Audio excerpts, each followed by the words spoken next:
2009 Lexus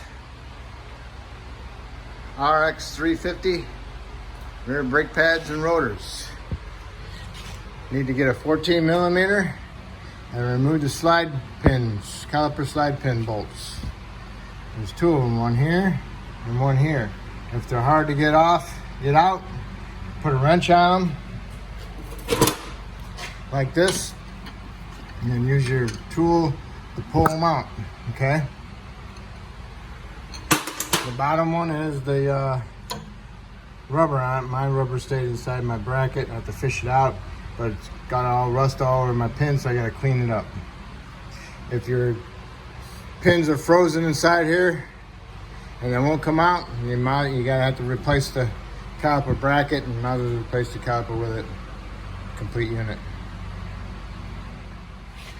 Next, you want to pull the caliper off. Get a screwdriver in there and pry it off. Okay.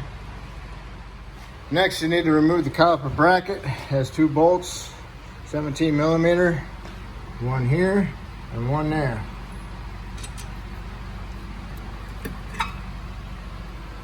And the next you need to do is get the pads out of there, get your bundle clips out, and clean up the bracket where the bundle clip hardware can go. Next you want to do is push the piston in on the caliper. You can use some channel locks, so you can use a C-clamp with a brake pad inside there, and you can push the piston right back in. Also here on this bracket, you need to remove all that rust out of there. Once you get the rust out, you brush it with a wire brush and then paint it. And also if you lost your seal, get that seal out of there and clean that up, and clean your slide pin bolts up. Okay, get all the rust out of there, and you do is paint it. Next you need to do is get your rotor off. If your rotor's bonded on there, spray it around here with some penetrant, and then get a mini sledge and hit it. The vibration will break it loose, and then you can pull it off. Next you need to do is clean up the hub. Make sure it's not full of rust. Make sure it's nice and clean. You can hit it with some Brillo pads, clean it up, wire brush, and then when you got it all cleaned up, you put a fine film of anti-seize on it. That'll help keep it from rusting up. Next you want to get your rotor. Clean your rotors up, get that shipping oil off of them, get some Windex, some glass cleaner, or some degreaser, soap and water. Clean up your rotor surfaces, and then you can put them on. And don't forget about the little plug for your adjuster. Take it off the old rotor. This one was missing. Don't forget to put that on there. Now the rotor's on there, now we can put the caliper bracket on there. Make sure you put new abundant hardware clips in the brackets.